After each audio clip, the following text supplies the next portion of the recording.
Khamenei নিহত হলেও Iran চুপ করে বসে থাকবে না। তারা ইতিমধ্যে প্রস্তুতি নিচ্ছে পাল্টা হামলা চালানোর, এবং এই হামলা হবে অত্যন্ত ভয়ঙ্কর জোরালো হামলা। ইরানি হামলা ইসরায়েলে 1 জন নিহত, আহত 121। 3 সদস্যের অস্থায়ী নেতৃত্ব ইরান পরিচালনা করবে। ইতিমধ্যে তারা 3 সদস্যের একটা অস্থায়ী নেতৃত্ব নির্বাচন করেছে, যারা এই সরকার পরিচালনা করবে, যুদ্ধ পরিচালনা করবে।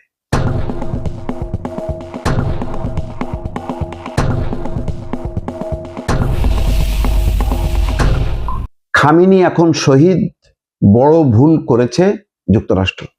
এই হচ্ছে খবরাখবর। আমরা প্রথমে দেখে নিই যে ইরানের নেতৃত্ব আসলে এখন কোন দিকে পরিচালিত হবে। দর্শক, এই খবরে বলা হচ্ছে আয়াতুল্লাহ আলী খামেনি নিহত হওয়ার পর ব্যাপক আলোচনা শুরু হয়েছে কে নেতৃত্ব দেবেন।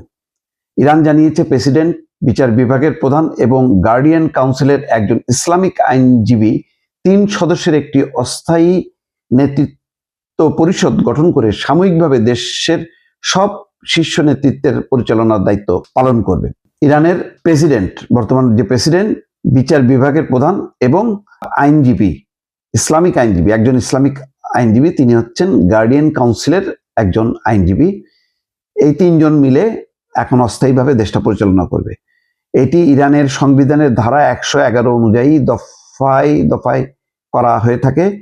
সেখানে সুপ্রিম লিডার মারা গেলে বা ক্ষমতা খোয়ালে এই পরিষদ নতুন নেতা মনোনয়নের সময় পর্যন্ত দেশ পরিচালনা করবে। অর্থাৎ নতুন নেতা নির্বাচিত না হওয়া পর্যন্ত এই 3 সদস্যের পরিষদ দেশটা পরিচালনা করবে।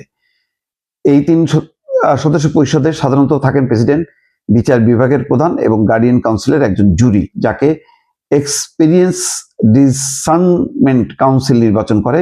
এই পরিষদে সমস্ত শীর্ষ নেতৃত্বের দায়িত্ব সাময়িকভাবে পালন করবে যতক্ষণ না উপযুক্ত নতুন সুপ্রিম লিডার নির্বাচিত না হয়।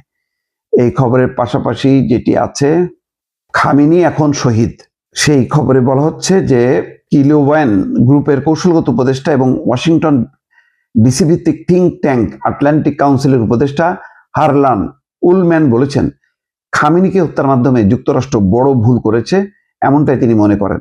তিনি বলছেন আল জাজিরাকে, উলম্যান বলছেন যে খামেনি এখন শহীদ, আর যদি আলী লারিজানি এখনো জীবিত থাকেন, আলী লারিজানি সুপ্রিম কমান্ডের সম্ভবত প্রধান, তিনি অত্যন্ত দক্ষ ব্যক্তি। তিনি সুপ্রিম ন্যাশনাল সিকিউরিটি কাউন্সিলের চেয়ারম্যান এবং শক্তিশালী প্রতিপক্ষ। ধারণা করা হচ্ছে যে তার হাতেই নেতৃত্ব যাবে আলী লারিজানি।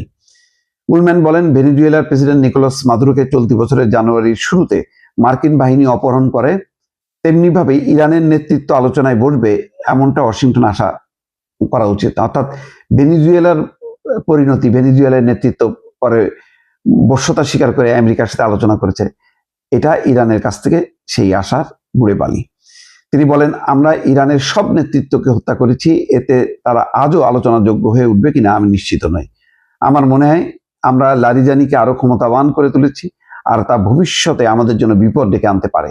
তিনি বলেন, নেতৃত্বকে নির্মূল করার কৌশল তখনই কাজ করে যখন আপনি সব নেতাকেই সরাতে পারেন, আর আমার মনে হয় না আমরা সব নেতাকে সরাতে পেরেছি। একজন বিশেষজ্ঞের মন্তব্য যে যুক্তরাষ্ট্র বড় ধরনের একটি ভুল করেছে। এখন দেখা যাক শেষ পরিণতি কি হয়। দর্শক।